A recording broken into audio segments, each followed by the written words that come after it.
All right, perfect. So most of you should know who Celeste Gwynn is. If you don't, like I said, she is the company's first and only double diamond, and we are privileged to have her on our Zoom call with us today. I'll let her give a brief introduction before we get into it, and then we will just go ahead. So Celeste, if you want to introduce yourself.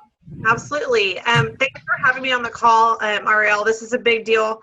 For those of you that don't know, Ariel and I were doing life together before Plexus ever came into our lives. We were very, very good friends, and I just consider it a joy to be able to do this business with her, to know her family. They're awesome, and I am not even remotely surprised by the success that she's having with this business, because I knew her before, and I know how she mothered children with all of her heart, and how she worked for other businesses with all of her heart. So you guys have a great leader. That's a really cool thing. Can you hear me still, Ariel? Yeah, I'm getting a note that says your internet connection is unstable, so that's awesome. But okay, can everybody hear me? Because if not, I can log off and log back on my phone. But if ever, nod your head if y'all can hear me. You're good right now. You're good. Okay, if we have a problem, this is country life. This is what we do. I know it'll work from my phone. So if we get disconnected, I'll just hop on my phone and we'll continue on, if that's okay with you. We're good, girl. Don't even sweat it. Okay, awesome. I got that little thing that popped up too that said my internet connection was weak, and I was like, oh no. So if it happens again, you'll just like give me like that I can't hear you arms or something, and we'll try to figure out something new. But no worries. Do you want me to kind of share my story or not? Yeah, go ahead and give a brief story just in case we have some newbies or all of that on the call, and then we'll just get into it. Okay, awesome. So, you know, my journey started back in July of 2012 when I was on Facebook, as I was so often even back then, and unfortunately then it was just a time waster. Now it's a money maker, so that's a thumbs up, you know. But I was scrolling through my newsfeed and I saw a picture of Jen Hawkins, who was my best friend from college, and her baby girl, and she looked absolutely amazing. And I basically called her up, not even knowing that it was a business, that she was working a bit, didn't know anything about what she was doing. I said, what are you doing? I said, you look amazing, and your baby's 8-month-old. I guess it's time for me to lose my baby weight since my baby's 12 years old. And kind of went from there. She told me about Plexus. She told me about the business. And I told her I'm not interested in the business. I said, Jen, I love you, but I don't even want a hobby. Like, I want these products. I'm not looking for a business. I don't even want a hobby. In fact, I don't like work. I had something happen about 7 years ago. I don't know if you've heard this story, Ariel, but a mom at MCA actually invited me to dinner. She had a high school student, and I thought I was so cool because I had like a pre-K student, and this mom wanted to hang out with me, and she asked me to go to dinner, and I ended up not getting to go because my daughter, Maddie Grace, got sick.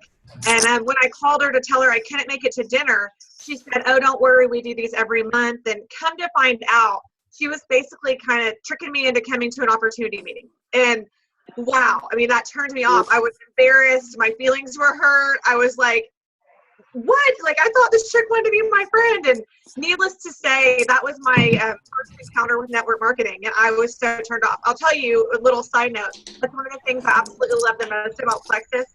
Never tricked anyone into listening to my opportunity. I've never tricked anyone into coming to a meeting or trying my product. I don't have to trick anyone. They want what I have because of our products and because of our comp plan. I'm straight up, I'm transparent, I'm honest, and I absolutely love that. That's why I believe it. Because of that. If you're not muted, can you mute yourself out, please? Yeah, can everybody please mute? It's not letting me do it for some reason. I need everybody to mute themselves. I think it's whoever's in the car, maybe the car one. I think there's a Kristen Rogers. Can you mute yourself? I don't have it's not showing me the option. Okay, no worries. I don't know how. It's a biggie. So that was my first kind of touch with marketing, but I was like, I'm just not interested. But I wanted the products. I had really great success with the products, to the tune of close to 30 pounds really quickly. And you know, I go to McKinney Christian Academy, my kiddos do, and when you start having success like that, all the other mamas and daddies want to know what you're doing.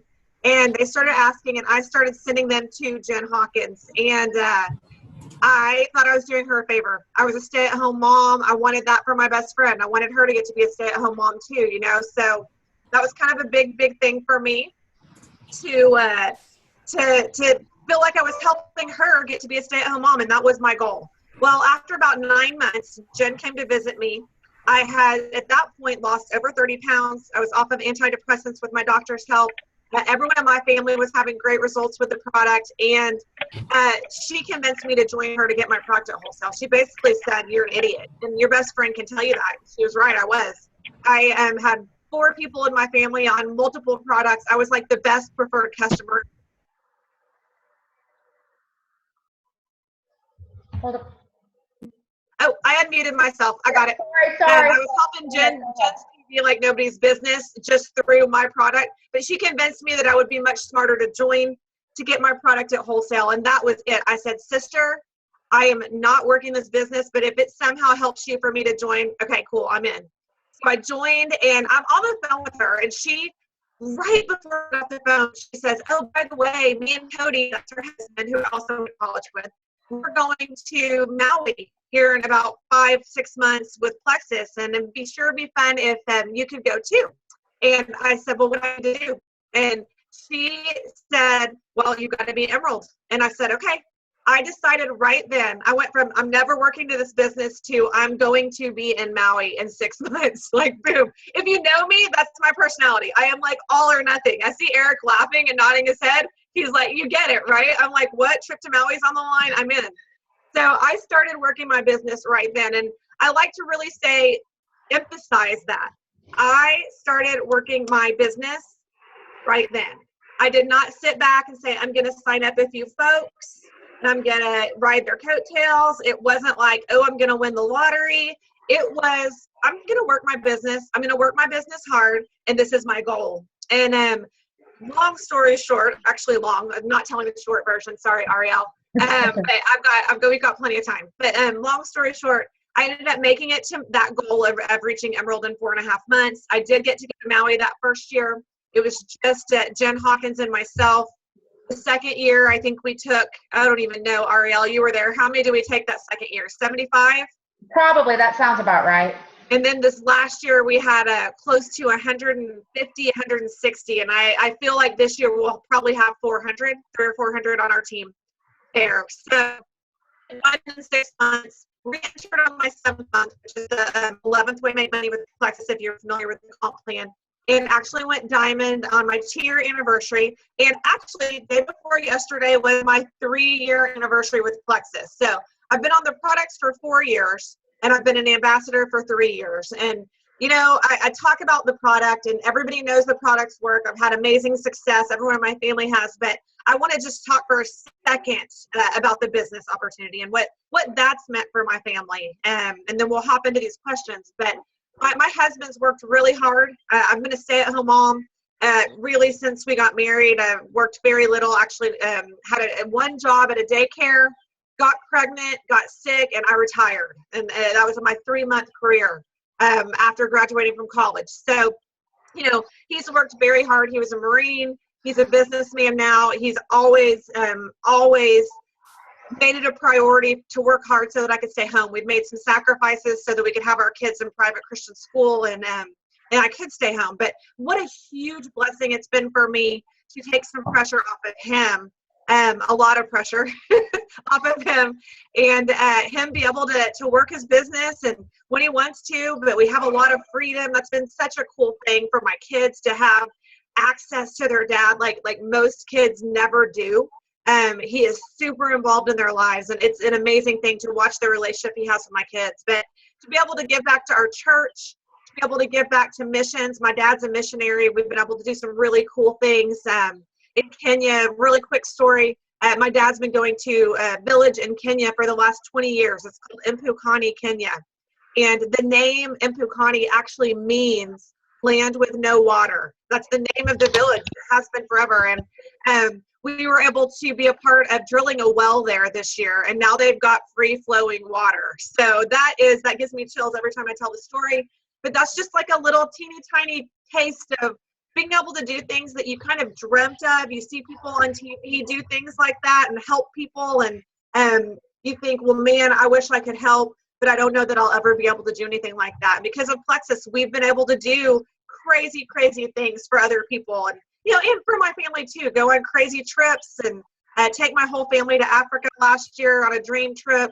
It's just been mind blowing and such a blessing to be able to give freely when people need help and be able to have a lifestyle for my family that we didn't even know to dream of. Like you have dreams and then you have this Plexus stuff fall in your lap and you're like, my dreams weren't big enough, and you make your dreams bigger. So it's just been a beautiful thing, and I'm just thankful for it, and thankful for each of you too, for sure. Yes, the commission plan, it's just amazing. Our compensation plan is amazing with Plexus. So it awesome. All right, we're just going to dive into some of these questions and we will go from there. Okay, the first question that somebody sent in is, what is the first thing you do in the morning? They're studying habits of high achievers and want to know the first thing you do.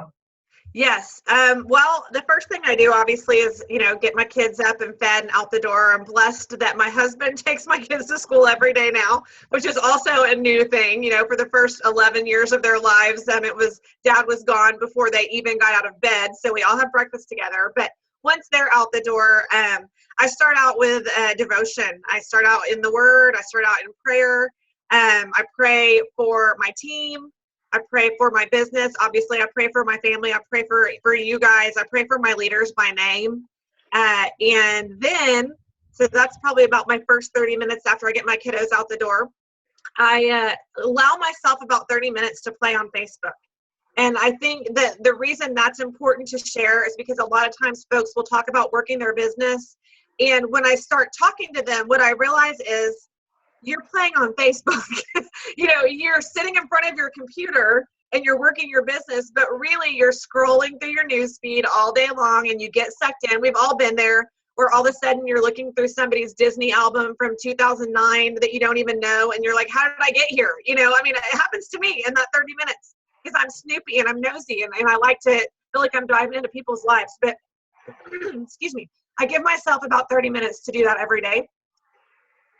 And I don't call that work. I call that playing on Facebook. And then I work out. And I usually start my business day where I'm actually sitting here in my office or somewhere working from my phone at around 9:30. So, that's kind of a late start. But I think that's all part of being productive is, focusing on my kids, focusing on my quiet time, giving myself a little free time to sit and enjoy my pink drink and scroll Facebook, and then working out and then diving in. So that's kind of how I start my day. I think obviously the number one takeaway from that is start the day out in prayer and pray that you'll have a good day, a blessed day, and a purposeful day, and really kind of lay out your day so that you really focus on income producing activities. I think so often we think we're going to work and then we get bogged down and then it's noon and we haven't done anything productive, but we feel like, oh my gosh, I've been working all day, but I haven't really done anything. So I work really hard right when I sit down to kind of I'm a list girl. I'm a write it out, pen and paper kind of girl, write out my list of what I need to get done first and kind of hammer that out. I'm one of those people that puts things on my list like right before I do them just so I can mark it out because I like to actually have the action of having it completed. Awesome. Okay, this is kind of a different question. I don't know if it's been asked before. Do you feel the company would support you if you didn't want to travel so much, if you didn't want to do so many corporate sponsored events? And this is coming from one of our people on the team. What if they were so sought after to come speak at events, but had little kids and it was not possible? Do you think corporate would be supportive of your choices if you were not able to travel as much as you do now? That's a really, really good question. First of all, I want everyone to know I'm drinking green tea unsweetened. This counts as water, just so you don't think it's a soda. It's not. I was watching myself. I'm like, I look like I'm drinking Coke. I don't drink Coke. Okay. So yeah, here's what I will say to that. Yes. In fact, I can actually give a really good example. I was asked to do that leadership training that all the Joels just went through. And I talked to Marianne, who is one of our executives, and I basically just told her for this season of life that I'm in with my kids, it's not good timing. I am going to have to turn this down. It was 5 days of traveling out to Arizona for my training to be the trainer, and then 4 or 5 more days a couple times a year to actually go and do the training. And just looking at my schedule, looking at my kids' schedules and routines, I just had to politely decline and say, I can't do this right now. While I would love to train my peers, it's a huge honor, and I'm completely flattered that you would even ask. I have to say no. And Mary Ann and Alec, and I mean, Alec is our president, talked to both of them about it, and they completely respected that decision. I do a lot of stuff for corporate. I do a lot of opportunity meetings. I love doing stuff like that. I really do. It fills my cup to go and pour into other people in the company and to pour into my team.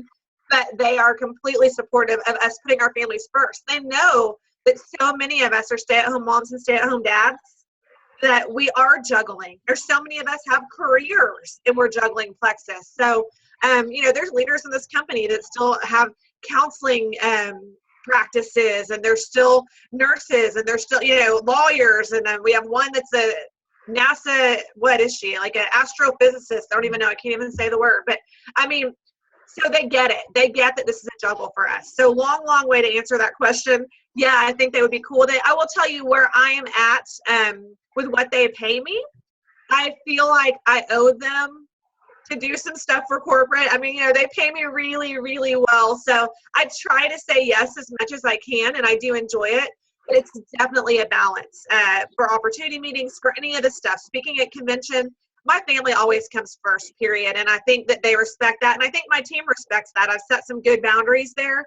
So you can still be hugely successful. There are diamonds in this company that public speaking is not their jam. They say no. I mean, you can get to be a leader in plexus without being a good public speaker, right? There's absolutely nothing wrong with going, whoa, I love my team. I love this company, but public speaking is not my thing. You don't want me on that stage. You know what I'm saying? Like, I think that they would respect you for that. So there are tons and tons of Jules that don't do any traveling for the company. Tons. I mean, probably 80-20. I would say 80% don't, 20% do. Awesome. Okay. What about with having so many ambassadors, do you ever find yourself overwhelmed? And how do you follow up with so many people and keep yourself organized? No, I'm never overwhelmed. I've got my Wonder Woman cape over here, and no, I'm kidding. Yes, it is overwhelming. I went from stay-at-home mom with 2 kids that I was, were my responsibility, to a team of close to 150,000 people actively working this business. So yeah, wrap your brain around that for a minute. So yeah, I mean, there's often days that I get overwhelmed, and I think the most important thing about being a leader is being transparent.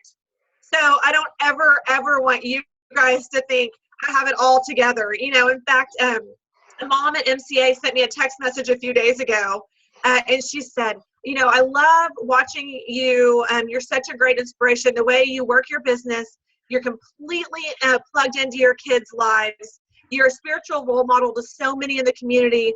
And, it's so amazing to watch you. And I responded with, thank you so much, but I am a hot mess. I am the lead conductor on the Hot Mess Express. It is all smoke and mirrors, So, I mean, yes, there are days often that I'm like, holy moly, how am I going to get done? I mean, I'll tell you right now, Ariel, I'm on this call with you. I have another one at 12 o'clock. And I have Alec Clark, the president of our company, coming to my home for lunch at 12:30. Well, we won't keep you that long then. So, I mean, the point is, like, it's a constant juggle, I mean, I definitely have done a great job, I would say, in the last year of setting some boundaries. I know there's another question that I'm going to go into that a little bit more. But, I want to be transparent. There are days that I feel like I've got this, and there are days that I am completely overwhelmed, and I am the worst mom, wife, friend, daughter, ambassador, leader on the planet, so that is the enemy trying to get to me, telling me that I can't be successful. And I shut that down, because I know while it's not perfect, I'm doing the best I can. And I definitely want all of you guys to know you're going to have days that you're going to feel like, oh my word, I'm pulling my hair out. I can't do this. And then I have days that I feel like I got this, that God knows I need that affirmation. And, either way, here's the thing, whether I serve Alec a grilled cheese sandwich or a 7-course meal, we're still going to have great conversation, right? That's right, girl. That's right. All right. What is your preferred method of reaching a group of people? I like this question. Do you like to do it in person or an online Zoom meeting? I mean, I'm successful in this business because I love people and I love relationships, right? So for me, I love anytime I can get one-on-one with you, Ariel, and we can go grab lunch. I mean, obviously, that is going to be my preferred method where I can just dive in deep with you. Hey, what are your issues? What are your concerns? What are your goals? And we can really just, banter and hash that out. That's what I love. However, I absolutely love technology. I love that we can talk right now with 35 people at 10:20 in the morning and reach the masses. I think it would be crazy not to use it when we have access to it. I love that I can kind of engage folks and feel like I get to know them even a little bit deeper on a 1-to-35 ratio as opposed to on stage at convention on a 1-to-12,000 ratio. So you've got to use both. I think getting in front of people is hugely important. It's huge as far as for your team to know that, especially with your level ones, that they're important to you, your level twos, that they're important to you. That you're making time for them for calls and stuff like that, one-on-one. But yeah, Zoom is absolutely huge. I mean, I use it 8 times a week, 7 or 8 times a week, probably.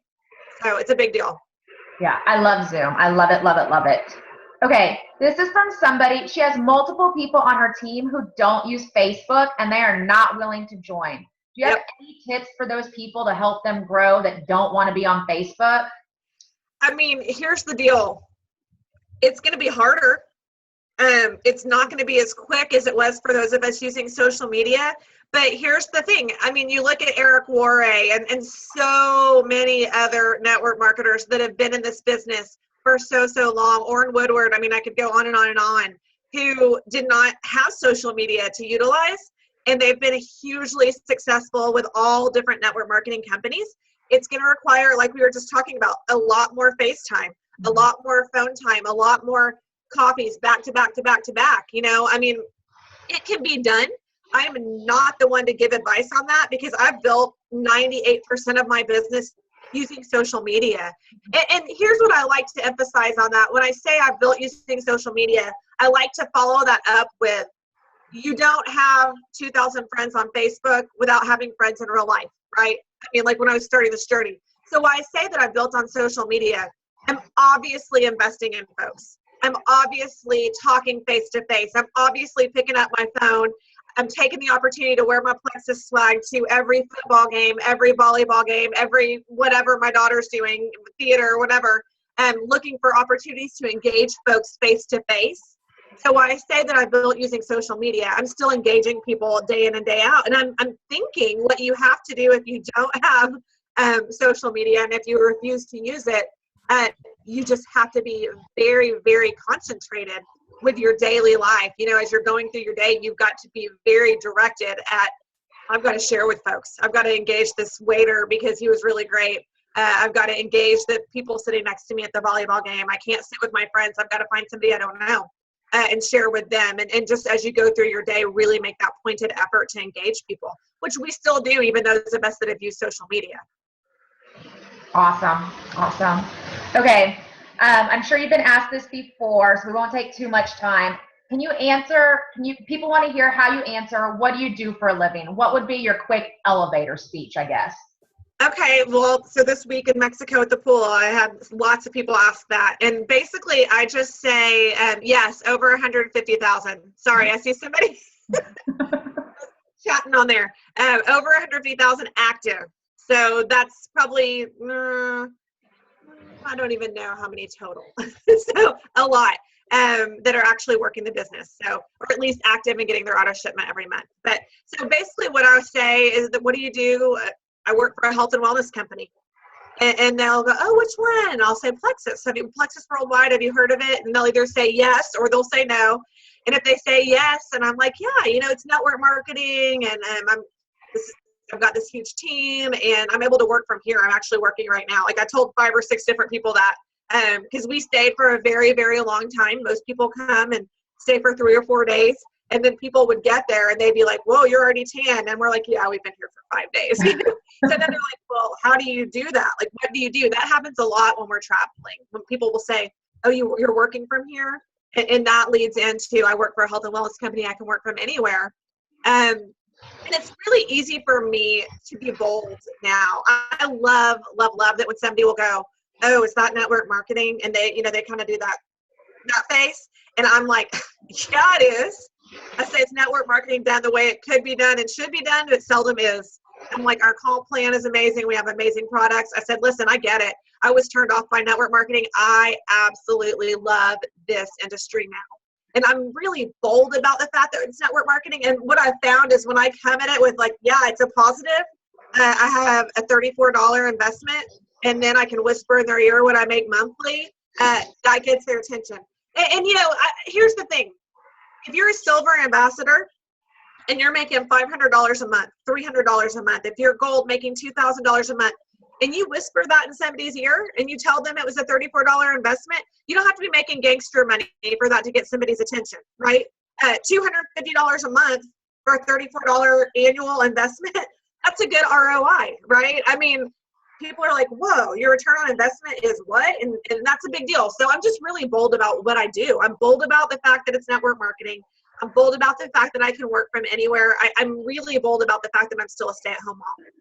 And I fit this in the nooks and crannies of my life. And that gets people's attention quickly. When you're confident, boldness and confidence, that's the number one thing that you should take away from this call, is be bold about what you do, be confident in what you do. People are interested in that and they're attracted to that. We have something for everyone. I feel like whatever your issue is, I've got the answer. And when you boldly go into a conversation believing that, people are attracted to that confidence. It's never, ever, ever go at somebody with desperation or begging them, oh, please join my team, please join my team. I've got a sapphire on my team, Kelly Lee. The first time I talked to her husband set up the conversation. We had gone to college together. I didn't know her at all. Come to find out, she was livid that he had set up this phone call for her. And we're on the phone and she's just asking me these questions and I answer them and I'm telling her what I do. And we got off the phone and she said that she looked at Jared Lee, her husband, who was my friend from college, and she goes, I don't even know if that girl wants me to join her team, but I really want to, because I just was like, hey, yeah, man, this is what I'm doing. It's awesome. If you're interested, I would love to train you. I would love to have you on my team. And I wasn't like, oh yeah, okay, so get on my website right now. Let's get on the website here before we get off the phone. Let me help you pick your welcome pack. Hurry, hurry, hurry. There was no sense of urgency. There was no sense of desperation. And that made me more attractive to her. Awesome. That's good advice. That's really good advice. Okay. What type of training do you do with your level ones right after they join? That's that's an hour-long call. So let me just touch on it really quick. Condense it. Yeah. It depends there's no formula. I'll say that. I definitely cater to where they are. You've heard me say, I pour into my runners. I run with my runners. If somebody signs up and they're telling me right then and there, I'm not working this, I'm signing up to get the discount, I'm still going to add them to my team page. I'm still going to ask them for a follow-up call, even just to say, can I talk to you about how to use your product? Because I want you to have success. But I'm certainly not going to say, well, can we go to coffee? And can I go over the startup, the quick start guide with you? I'm definitely going to cater it to where they're at. Now that we have this beautiful new guide, I will always try to meet up with them and take that one sheet. I should have it, and I don't have it out, but it's the one, it's just a dual fold sheet. It has 1 through 10 of ways to get started. And I hammer that out. I mean, it is beautiful. It's so much better than what I was using for the first 2.5 years. It's attractive. It's sexy. It's glossy. People are attracted to that, even just when you open that kit up. And I just hammer that out with them. The ones that are interested in working, I talk to them obviously about their, list of 100, how to classify that with weight loss, wellness, and wealth, and how you reach out to those folks. I'm always going to talk to them about their coming out on Facebook posts. I always say, start with share my story. You know me. You have my before and after picture. Say how you know me. We went to high school together. Our kids go to school together. We met in a Bible study. This is my friend Celeste Gwynn, and look at her results. I was attracted to her because I trust her, and these are her results, and this is what I'm doing. And kind of talk them through that, posting on Facebook. That's the scariest thing is that first post. I think that's scary. Once they get over that hump and they're like, oh my word, nobody killed me, or nobody shot me down, or whatever, that's huge. So long answer without really giving you probably what you're looking for, but it definitely just depends on where they're at. I meet people where they're at. You know, I run with my runners. I'm going to invest a lot of time into somebody that says, I want to go fast, start goal, right?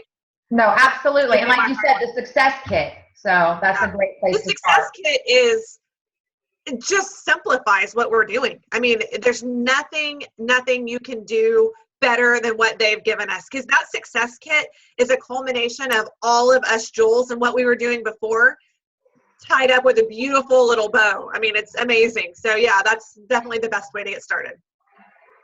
Awesome. Okay, now this is kind of the opposite end. How often would you check in with your customers or ambassadors who aren't working the business? Just those that I guess people like to call the wholesale ambassadors. Yeah, I mean, they're on my team page, so they're seeing what I do. You know, daily. I've had a lot of people get re-engaged that way. They'll see me post something about our team PV or a contest that I'm running, or, you know, we're about to go on this, 6 months till Maui, and that might get somebody re-engaged. But generally, I check in probably monthly with my auto ship ambassadors. And, I've got a girl who joined. I met up with her. She said she wanted to work it. It's Leanne Henry Hearn is her name. And she didn't do anything for about a year. She's a pharmaceutical sales rep. And I kept engaging her. She would post something, about can't pay for this, or I need money for this. And I would inbox her, girl, you've got the gold in your backyard. You've got the answer. I'm giving you this shovel, like go dig kind of stuff. And I've done that with quite a few. And now she's she should go senior gold this month. She started working her business 3 months ago after being an ambassador for a year. That's not common, but because I stayed engaged with her, and she's my friend. That's the other thing, stay engaged with folks because you love them, not just because you want them to work their business. You know what I mean? That's hugely important to remember. If somebody was your friend before Plexus, whether they're going to be your rock star or not, they're still your friend, and that's something I try to share with people right off the bat too, Ariel. I've had so many people join me and then go inactive or say, oh my gosh, I can't do this. And then they get like weird around me. And I'm like, dude, don't be weird around me. Like, not everyone is going to get what I do. Not everyone that joins your team is going to grasp the vision of what we know is possible because we're living in it, right, Ariel? But not everyone's going to get that. And I tell people all the time, hey, if everybody got what I did, I wouldn't be making any money doing it, because everyone in the world would be a Plexus ambassador, or at least everybody in the world would be in network marketing, right? So, and for those white lines, the people that just don't get it, I literally just say, bless their hearts, and move on. Like, bless and release. Like, they didn't get it. Great. There's more people out there in the world for me to reach because they didn't reach them. And you can't get discouraged by those white lines. You can't get discouraged by folks that don't get it, because not everyone has the vision for what we do. Absolutely. Absolutely. Okay. What types of incentives would you sometimes offer your teams to keep them motivated? My answer may surprise you. So first I'll say, if people aren't motivated by our comp plan, they can't be motivated, right? I mean, we have the best comp plan in the industry. So you really kind of have to go, okay, assuming that you are doing your part, I'm doing my part, I'm training them, I have a team page, I'm engaging them, they know I'm here for them, I'm doing Zoom calls, I'm doing meetups, I'm doing opportunity meetings, I'm encouraging them, I'm giving them the tools to succeed. When somebody is not motivated by that, you really kind of have to just go, okay, that's on them, not me. If you're doing your part, you have to do your part. You can't just say, here's your success guide, see you wouldn't want to be ya. You've got to do your part to train them. But if you're doing everything you can to motivate and encourage them and train them and educate them, it's on them at that point, not on you. I do contests. I love contests. Actually, I usually do them every other month, sometimes every month. But what I will say about contests, and I would be interested to see, Ariel, if you agree with me on this. For me, that book, The 5 Languages of Love, like, gifts is one of my love languages. I love giving gifts. And I know you do too, because you give me really great gifts, Ariel. I know that we both have that as our love language. For me, when I do a contest, I would say about 80% of the time, I could say on March 1st, who's going to win my contest on March 31st. And it's my people that are already motivated. They're already producing. They're already challenged. And I'm rewarding them, right? I sometimes somebody comes from, left field and I'm like, whoa, I can't believe they just won that. That's so awesome. And it motivates them. And I think a lot of people are motivated by it, a Kate Spade purse or $100 gift card to Target or whatever. But generally, my people that win my contest, I'm more honoring them and rewarding them for their hard work. And I'm gifting them and I'm saying thank you for working hard. I still love doing that. I think it builds a sense of community. It builds some excitement. But I don't know that it's going to motivate your people that are not motivated. You know what I mean? Our comp plan's amazing. I mean, you've got to be motivated by that. I just can't wrap my brain around the folks that aren't, but again, there's people that aren't going to get it. Agree 100% with everything you said. So awesome. Okay. What is the best way? We have a lot of rubies, senior rubies right now. We're in March that are trying to get to Emerald by the end of July. Do you have a tip? What would it be? Would it be doing meetings? What would you say would be the best thing to get them from ruby to Emerald? Yeah, I think that one of the biggest obstacles that I run into with my rubies and my senior rubies is they want it to happen through their team. But what they have to realize is they have to continue to add level ones. A lot of times when you get to ruby, you get to senior ruby, and you're kind of like, whoa, you've got a fairly big team and you're a little bit overwhelmed, and you quit recruiting. You quit building yourself and you think, well, my team's going to do it for me. And, I will tell everyone on this call, I try to go silver every single month.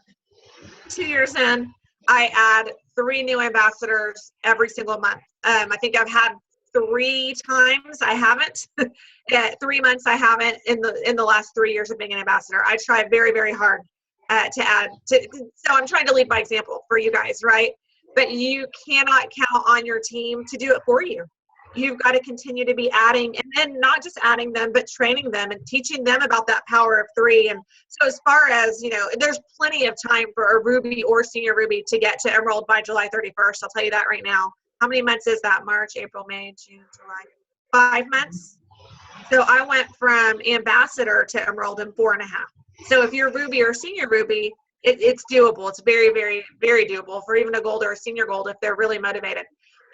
So, I guess the very kind of general would be keep adding and keep training, but don't count on your team to do it for you. You cannot count on even at any level, that whole bathtub analogy, you've got to keep that water going. If you don't keep that water going and that drain is up, your water will eventually drain out. I say I might be in an Olympic-sized pool and you might be in a kitchen sink, but if I turn off my water, my bathtub is going to drain just like your bathtub is going to drain. So, that's the nature of this business. We've got to constantly be adding, constantly be growing. And I think that's why people get stagnant when they get to ruby or senior ruby, because they start making really good money. And they're like, whoa, like they kind of feel like they've already arrived. They're like, this is insane. This is more money than I was making my previous job. They get comfortable and they sit back, and then the water starts draining and they start going backwards because they didn't continue to add, continue to grow, continue to motivate and train. Absolutely. The speed of the leader is the speed of the team. So yeah, it's truth. All right. This kind of goes back to the training, so you don't have to go really too deep in this, but Okay. people want to know, like, how far deep into your levels do you train? I try really hard to focus on my level ones and pray that duplicates. I'll tell you that I got a little overwhelmed probably in the last year trying to be all things to all people. And honestly, in the last 3 or 4 months, I've really stepped back and I've said, I need to refocus in on my level ones.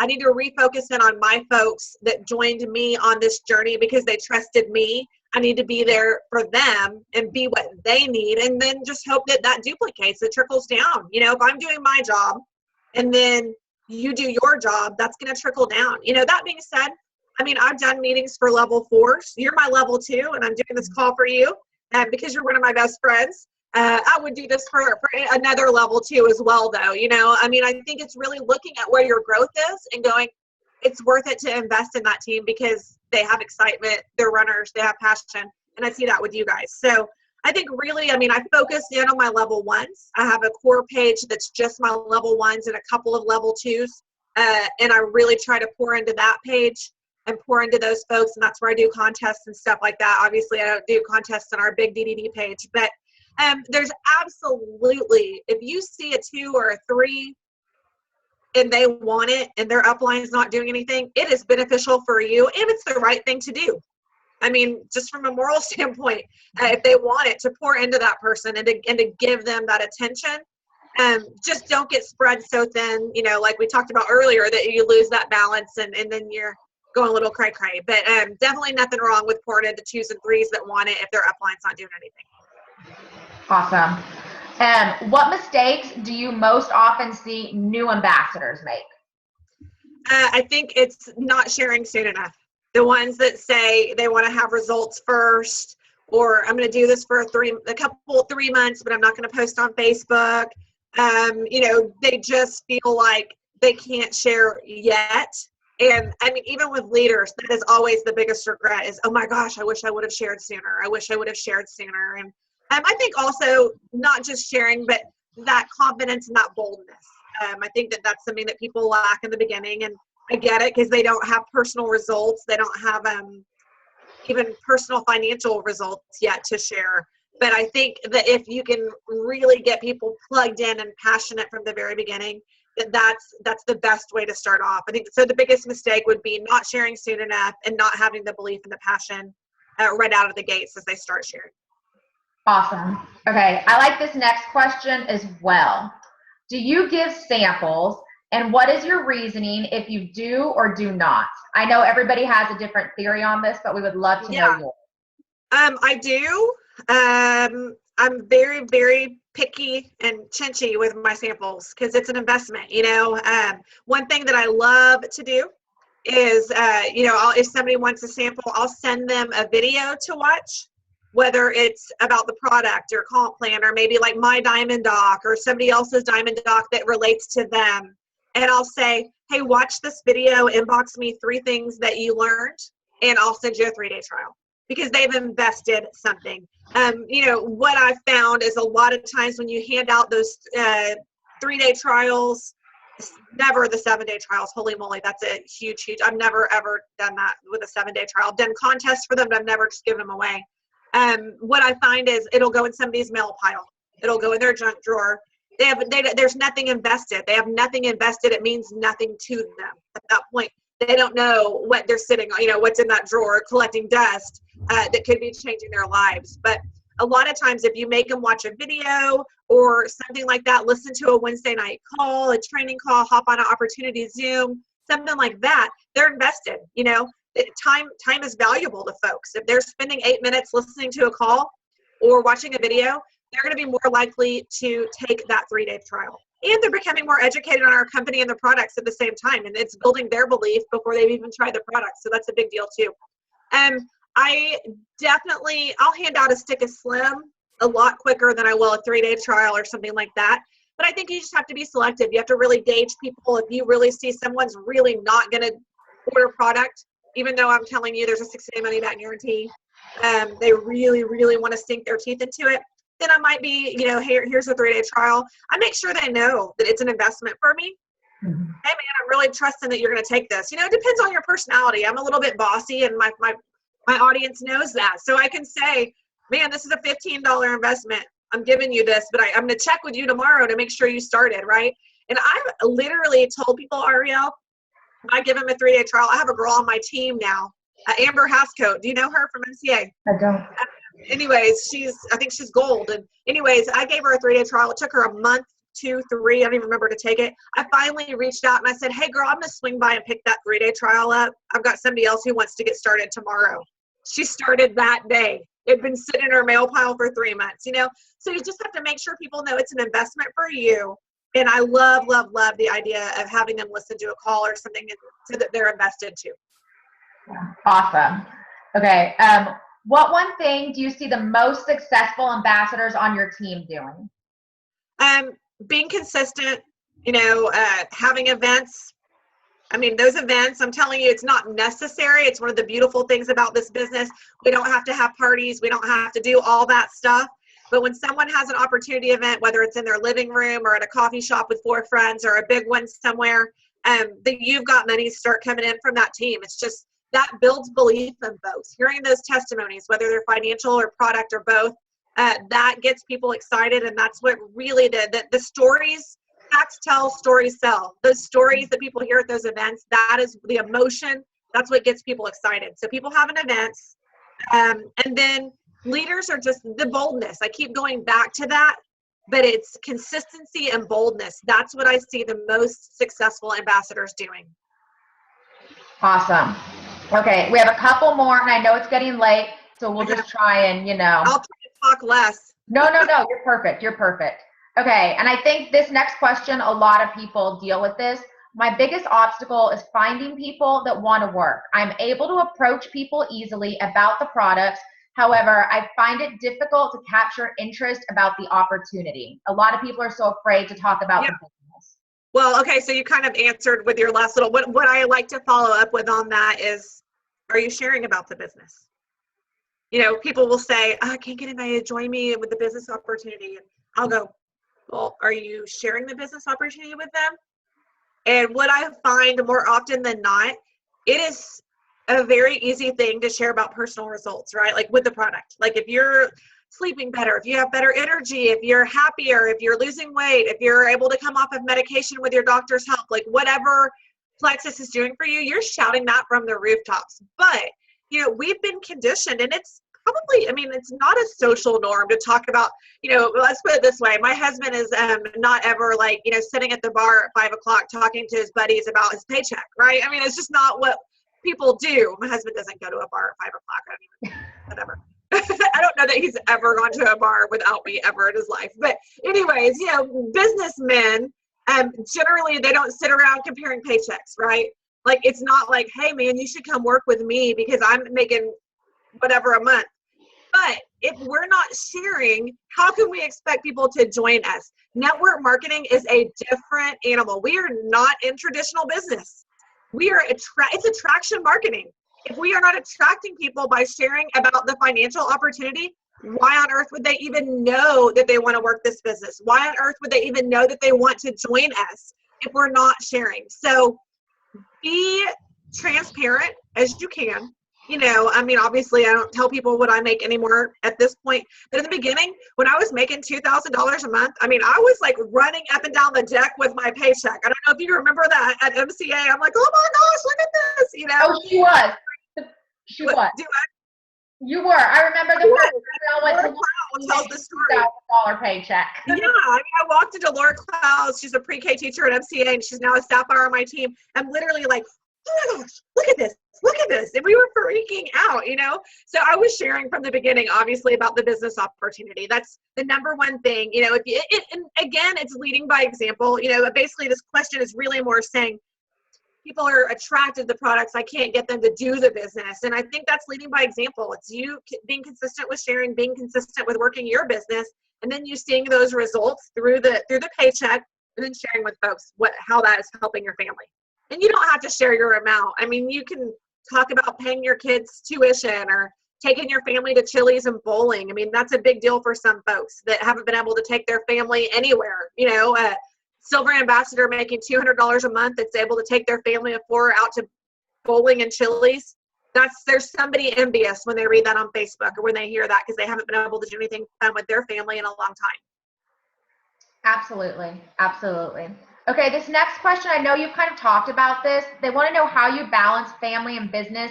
This person says, I'm sick of my kids telling me I'm on the phone way too much. I feel like I'm not spending the time I need with my kids during the day and husband at night. Help. Maybe when you were think back to like when you were in the beginning of your business, kind of. I don't know if you have any tips for that. Yeah, I mean, I'll say 2 things about that. First of all, my first year and a half, I definitely made some sacrifices, big ones. I was on my phone a lot. My kids were looking at the top of my head a lot. I missed some football games. I missed some practices.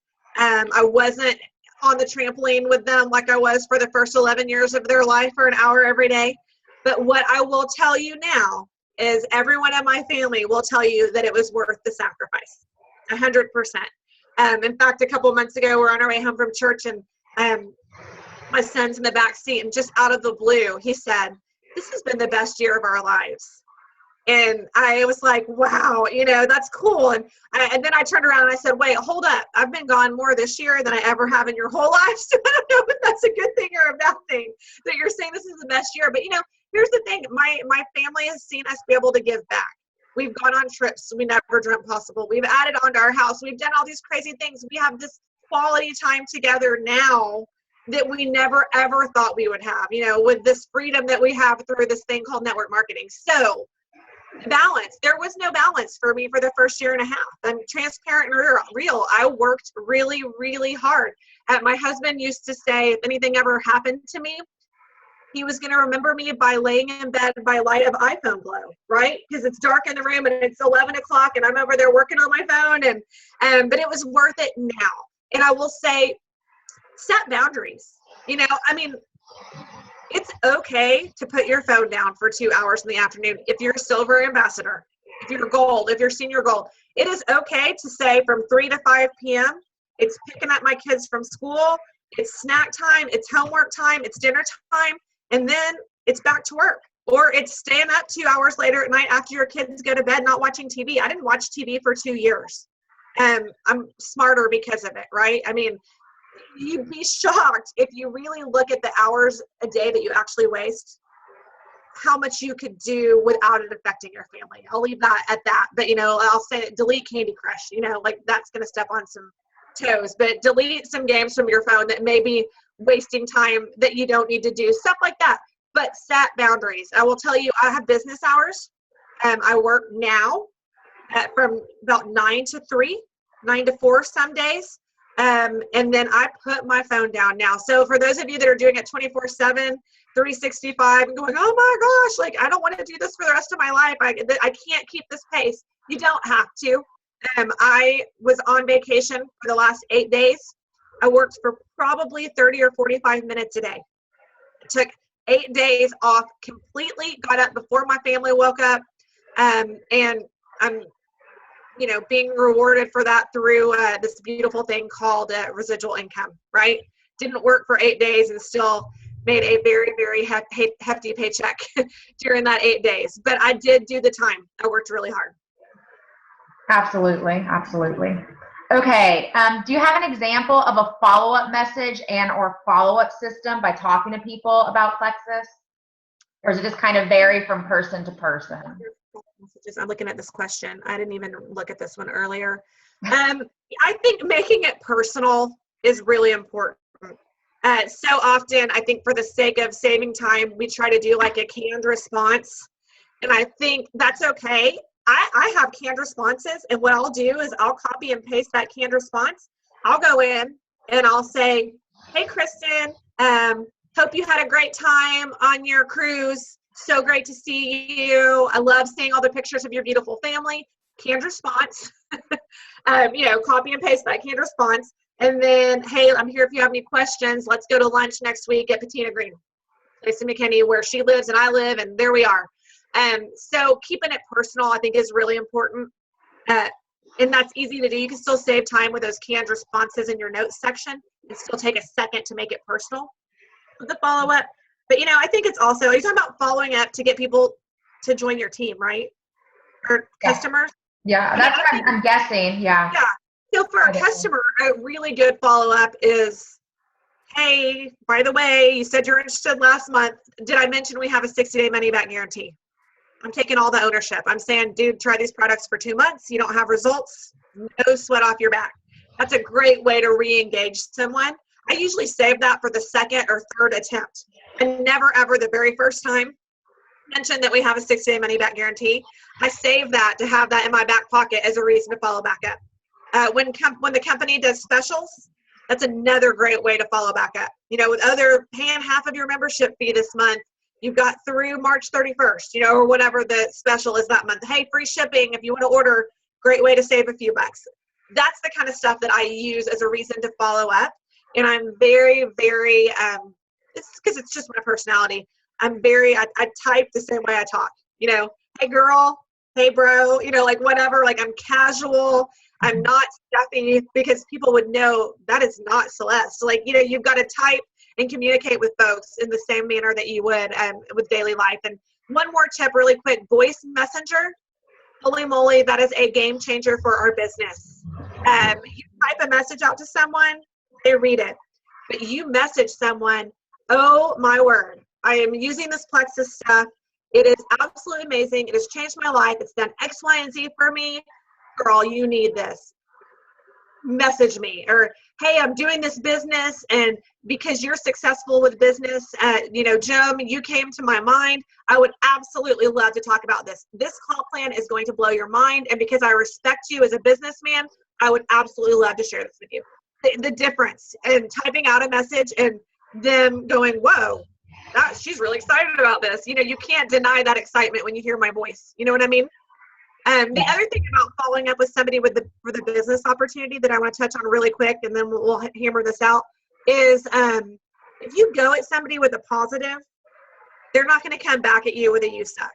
Like, if I want somebody on my team, and it's got to be sincere, right? I mean, you can't be giving people fake compliments, but hopefully the people that you're doing life with, anyways, you have real compliments to give them. If I reach out to someone and I say, listen, I am doing this, and you've led my Bible study for the last 4 years. I respect and admire you so much.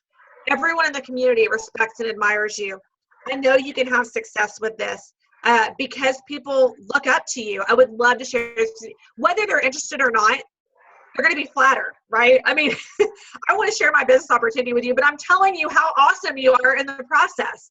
Whether they're interested or not, they're not going to be like, you're a moron, I can't believe you're doing that. They're going to go, oh my gosh, you really think that about me? Thank you. I'm not interested, but I planted a seed, right? Like, that's in their back pocket. They're thinking about it like, wow, Celeste is successful. She thinks I would be. Maybe I should think about this. So it may be, I mean, I've got people joining my team 3 years later. That's another thing for consistency.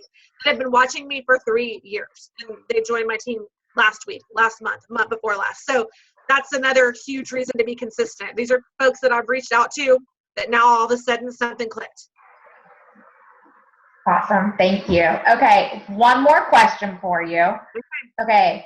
Team engagement and retainment. Is there anything out of the box that has worked for you?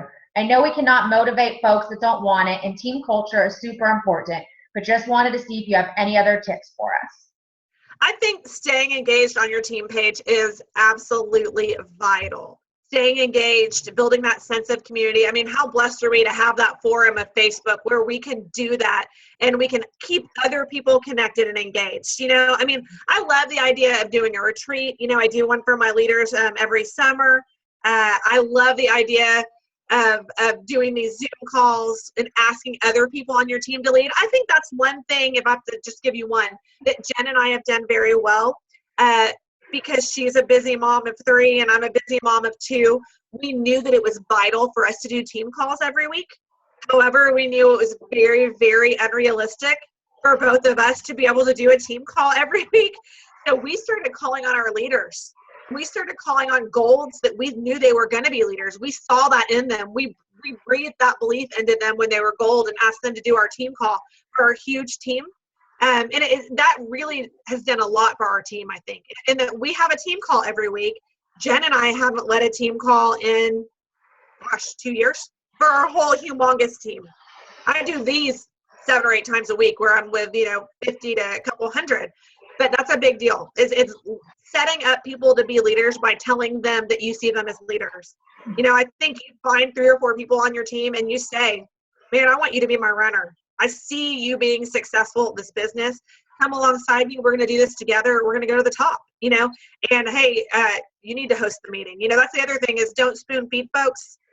You equip them and then you let them go and you let them lead. For me, I think that's the kind of leader that I am. I think leaders create leaders. And when someone will call me and go, oh my word, so-and-so is doing an event and they didn't even invite me. And, they're talking about somebody in their downline. I'm like, great, give yourself a pat on the back. That's more time for you to go pour into somebody that it hasn't clicked with yet.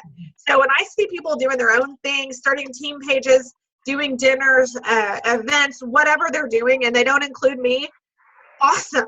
That means I'm successful. I'm successfully leading. I'm successfully creating leaders, letting them go do their thing. Perfect. Well, thank you so much for taking the time to answer all of those questions. Looks like everybody really enjoyed the call. So I will have this recorded. I'll give it to you as well, Celeste, if you want to share it. Awesome. I'll post it on your page.